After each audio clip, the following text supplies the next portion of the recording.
নমস্কার বন্ধুরা, আমার হাজব্যান্ডের জন্মদিনের একটা মিনি ব্লগ নিয়ে আপনাদের সামনে হাজির হলাম। দুজনেই অফিস সেরে বাড়ি থেকে ফ্রেশ হয়ে সবার আগে চলে গেলাম ধলেশ্বর রামকৃষ্ণ মিশনে।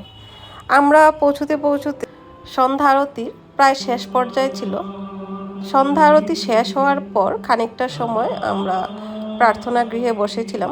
প্রার্থনা গৃহে কিছুটা সময় কাটিয়ে আমরা বেরিয়ে পড়েছিলাম আর চলে গেছিলাম আমাদের ধলেশ্বর রামকৃষ্ণ মিশনে নতুন করে যে গ্রন্থাগারটি তৈরি হয়েছে সেই গ্রন্থাগারে। তো কিছুটা সময় গ্রন্থাগারে কাটানোর পর এবার আমরা চলে গেছিলাম কেক পার্লারে জন্মদিনের কেক আনার জন্য। কিন্তু ঘটনা হয়েছে কি, কেক পার্লারে যতগুলো কেক আমরা দেখেছিলাম সেই কেকগুলির মধ্যে একটাও আমার কাছে মন মতো লাগছিল না।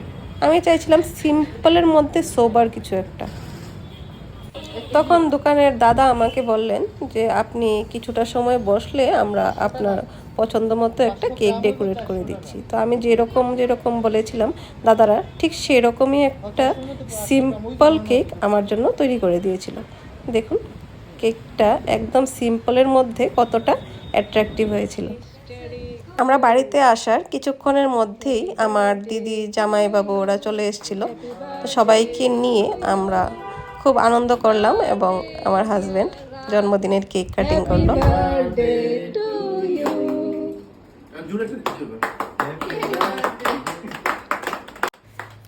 বাঙালির কোনো অনুষ্ঠান হবে আর তার মধ্যে খাওয়া দাওয়া থাকবে না, সেটা তো হতেই পারে না।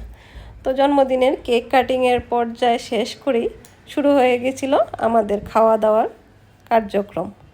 যেহেতু দুজনেই সারাদিনের জন্য বাইরে ছিলাম, তেমন বেশি একটা অ্যারেঞ্জমেন্ট আমি করতে পারিনি। কিছুটা সকালবেলা রেডি করে রেখেছিলাম, তারপরেরটা বাড়িতে ফিরে এসে মোটামুটি তাড়াহুড়ার মধ্যেই করতে হয়েছে।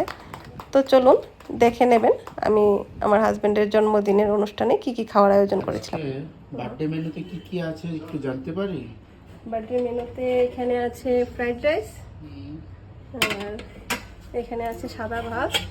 দু রকমের করা হয়েছে। হ্যাঁ, যে যেটা খেতে পছন্দ করে। আচ্ছা, কড়াই বসিয়ে রেখেছি। এটাতে এখানে কি করা হবে? খালি এখানে কড়াইতে ইলিশ মাছ ভাজা হবে। ওরে বাবা, ইলিশ এগুলি মাছের জন্য লবণ হলুদ মাখা আছে। আচ্ছা, আর করা হয়েছে এখানে আছে একটা আমের চাটনি, বাহ, আর ওটা হচ্ছে ডাল। আচ্ছা, আজকে সিম্পল রাখা হয়েছে, তেমন কিছু নেই। সব আছে। আর এখানে এটা হলো মটন, মাটন। বাহ, দারুন। ইলিশ, মটন, চাটনি, ডাল, বিপুল আয়োজন।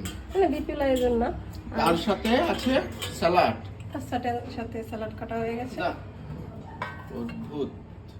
এইটুকুই আছে, বেশি কিছু নেই, ঠিক আছে, একদম সিম্পলের মধ্যে। তো এই ছিল আমার হাজব্যান্ডের বার্থডের একটা মিনি ব্লগ। কেমন হয়েছে অবশ্যই জানাবেন। ধন্যবাদ সবাইকে।